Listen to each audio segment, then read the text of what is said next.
Saudara, kita berjumpa kembali dalam Renungan Harian GPK Pangkal Pinang edisi Senin 15 November 2021. Saudara-saudara, dalam kesempatan kali ini saya mengajak kita untuk kembali merenungkan, memikirkan arti kasih Allah kepada kita.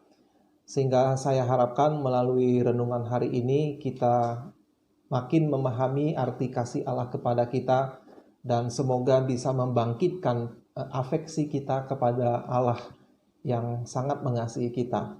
Renungan hari ini saya beri judul Kasih Allah lebih baik daripada kasih tanpa syarat. Apa maksud saya? Sebelumnya mari kita berdoa sejenak. Tuhan, kami bersyukur karena Engkau adalah Allah yang sangat mengasihi kami. Dan kami bersukacita dan bersyukur karena kasih-Mu itu kepada kami. Tapi Tuhan, dalam kesempatan ini berikanlah kami kesempatan untuk kembali mempelajari firman-Mu, agar pemahaman kami akan kasih-Mu kepada kami menjadi semakin dalam dan semakin akurat sesuai dengan firman-Mu. Pakai hamba-Mu untuk boleh menjelaskannya, dan jadikan hati kami tanah yang subur untuk ditabur dengan benih firman-Mu. Dalam nama Tuhan Yesus kami berdoa dan berserah. Amin. Saudara, kasih Allah adalah suatu topik yang banyak orang Kristen ingin mendengarnya. Tetapi dalam hal tertentu, dalam pengertian tertentu, sebenarnya cukup sulit untuk membicarakan kasih Allah itu. Pertama-tama karena bahasa kita itu terbatas, bahasa yang kita pakai, manusia. Sedangkan Allah itu tidak terbatas, bahkan Rasul Paulus pun mengakui melampaui segala akal. Sebagai contoh, kita sudah biasa mendengar orang berkata Allah memperlakukan anak-anaknya, mengasihi anak-anaknya dengan kasih yang tanpa syarat. Di satu sisi kita mengerti perkataan seperti itu untuk mengekspresikan betapa melimpah, betapa besarnya kasih Allah itu kepada kita. Namun saudara, kalau kita menerima deskripsi Allah seperti itu, yaitu kasih yang tanpa syarat, tanpa kita meng-cross-check atau memeriksanya dengan apa yang firman Tuhan gambarkan tentang kasih-Nya, maka kita harus bertanya apakah penjelasan tentang kasih ilahi, yaitu yang tanpa syarat seperti tadi, adalah penjelasan terbaik yang bisa kita berikan. Dalam renungan kali ini saya ingin menunjukkan bahwa kasih Allah kepada kita, manusia, itu ternyata cukup berbeda dari kasih tanpa syarat. Dan kabar baiknya adalah kasih Allah itu justru lebih besar, lebih baik daripada kasih yang tanpa syarat. Kasih yang tanpa syarat menurut pengertian sebagian besar kita orang Kristen adalah kasih yang diawali dengan rasa belas kasihan, simpati atau empati, penerimaan yang mutlak. Kasih ini menerima kita apa adanya sebagaimana diri kita tanpa mengharapkan apa-apa kebaikan dari diri kita. Nah, disinilah letak permasalahannya, saudara. Kasih Allah tanpa syarat memang benar, saya aminkan. Tetapi kita harus ingat bahwa kasih Allah itu tanpa syarat hanya di awal kasih Allah itu menjumpai kita. Waktu Allah menyatakan kasih-Nya, mungkin lewat berita Injil yang disampaikan kepada kita. Saat berita Injil itu sampai kepada kita, kasih Allah tanpa syarat, Dia menerima kita apa adanya, terlepas dari apa yang kita lakukan di masa lalu kita. Namun, sejak saat itu juga, kasih-Nya yang seolah tanpa syarat itu justru akan kita mulai rasakan tidak seperti itu, yaitu sama sekali tanpa syarat. Yaitu, ternyata kita akan menemui kepedulian Allah kepada kita begitu besarnya sehingga tidak mungkin kasih-Nya itu tanpa syarat. Saya ilustrasikan, saudara, seperti seorang ayah atau seorang ibu yang memperhatikan anaknya bermain dengan teman-temannya. Dalam satu pengertian, kasih ayah atau ibu itu tanpa syarat. Dalam pengertian, dia tidak punya maksud jelek, tidak punya rencana jahat terhadap anaknya itu dan terhadap teman-temannya. Ia mengharapkan kesejahteraan anaknya dan juga kesejahteraan teman-temannya.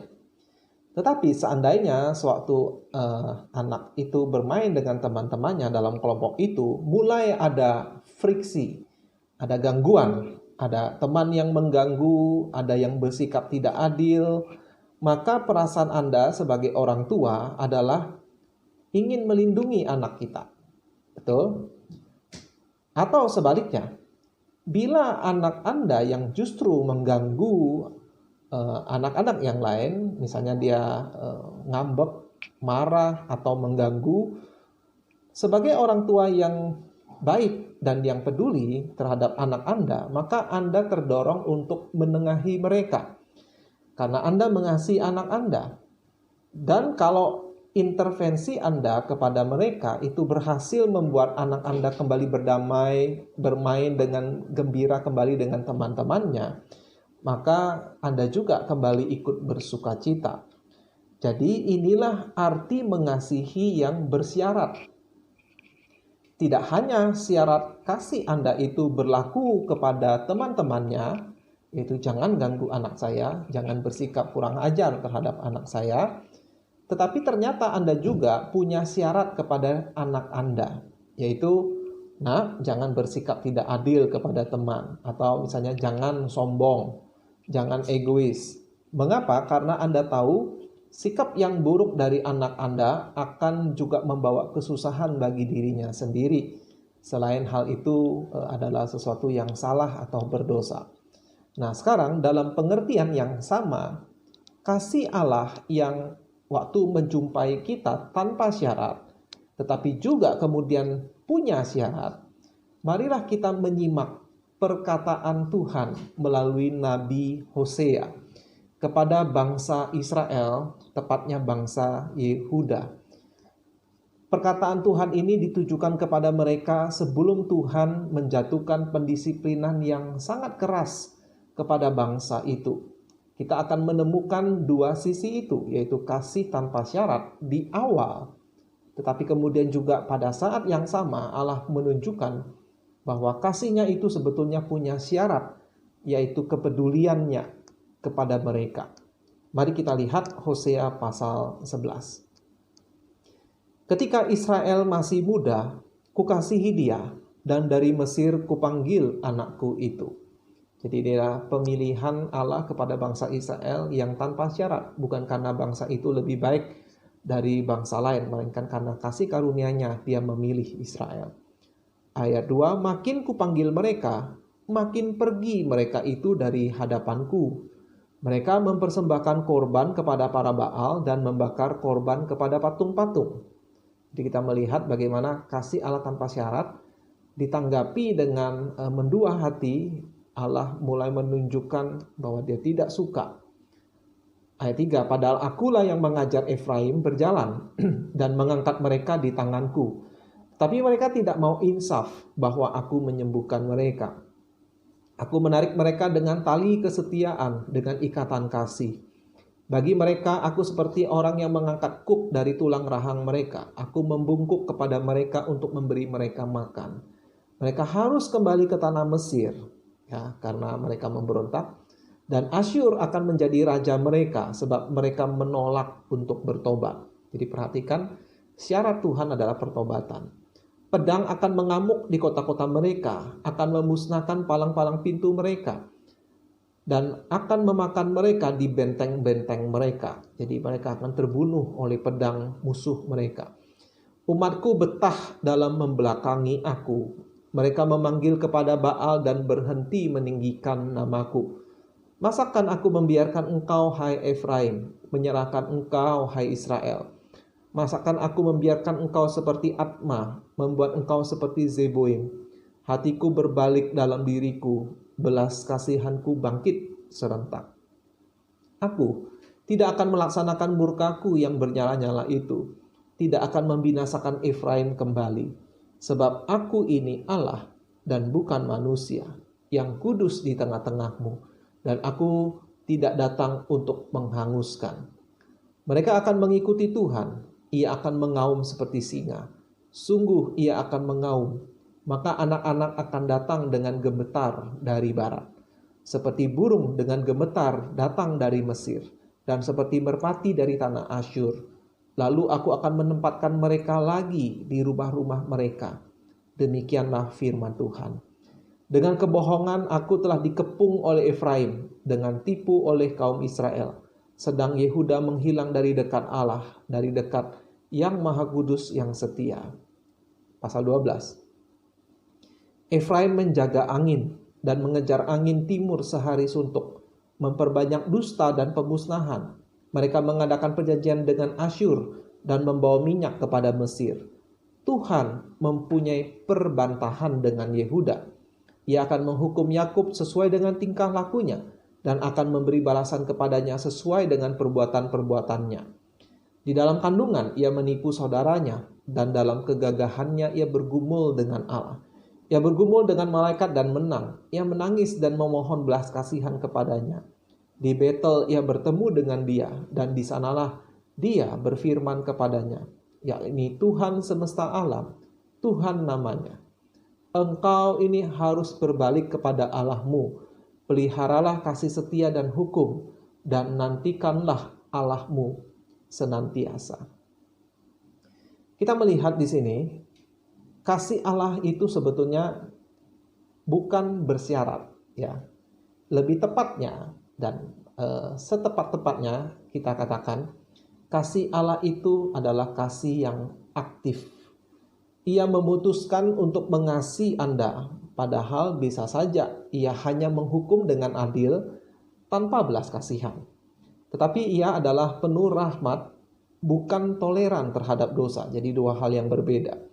Ia membenci dosa, tetapi mengejar orang berdosa dan memanggil mereka agar diampuni dan mengubah mereka, agar pada akhirnya mereka bersorak dan bergembira.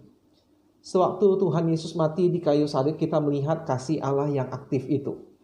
Bahkan maha aktif. Kasihnya itu ditunjukkan dengan penuh darah, peluh air mata dan tangisan. Ia menderita bagi kita karena kita. Berperang bagi kita. Kasih Allah juga ternyata mengandung kebencian. Yaitu kebencian akan kejahatan. Baik kejahatan yang dilakukan kepada kita, atau kejahatan yang kita lakukan. Kasihnya menuntut kita untuk meresponi dengan jalan percaya, berserah, taat, dan bersyukur dengan hati yang penuh sukacita. Dia menuntut kita untuk merespons dengan mengerjakan keselamatan kita dengan hati yang gentar. Namun di saat yang sama juga dengan penuh keberanian, karena dia bersama-sama dengan kita. Saudara, dalam karya klasik penulis bernama C.S. Lewis, dalam karyanya The Chronicles of Narnia, tokoh di novel ini, yaitu Lucy dan saudara-saudaranya, kakak-kakaknya, awalnya takut saat tahu akan bertemu Aslan, raja negeri Narnia, yang adalah ternyata seekor singa jantan.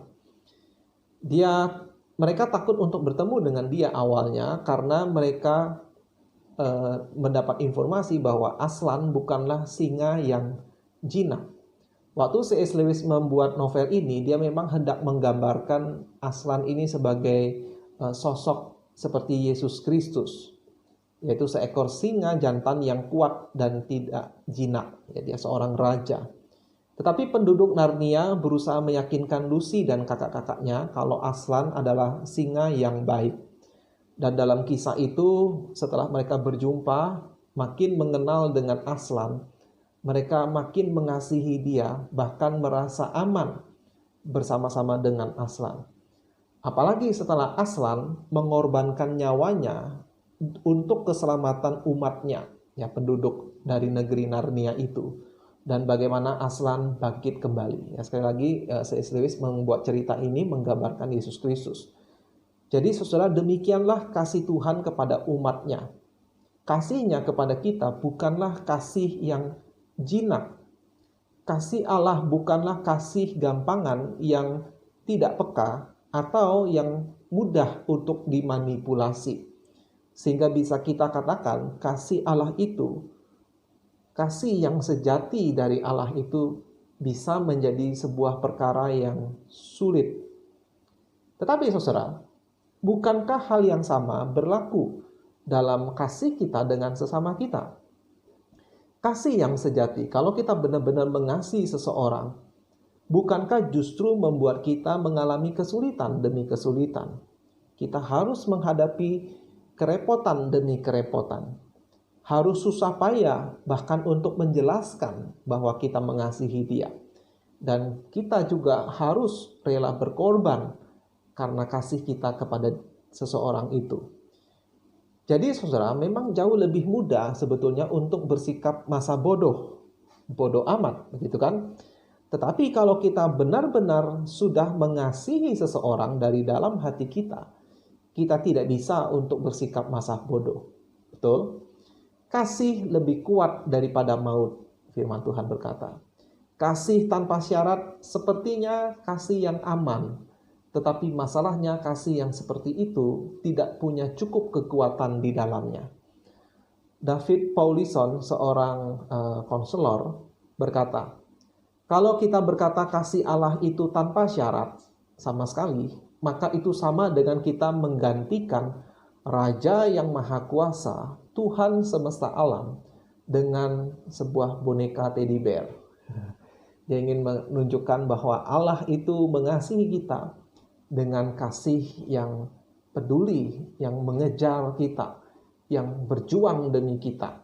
Ya, saya akan tutup renungan ini dengan undangan bagi Anda untuk mari saudara kembali membaca di dalam hati Hosea 11 dan 12 tadi. Dan pikirkan, apakah Anda selama ini punya konsep yang salah tentang kasih Allah? Mungkin bukan salah sama sekali, tetapi kita hanya mengira kasih Allah itu terus-menerus tanpa syarat, tanpa ada tuntutan apa-apa.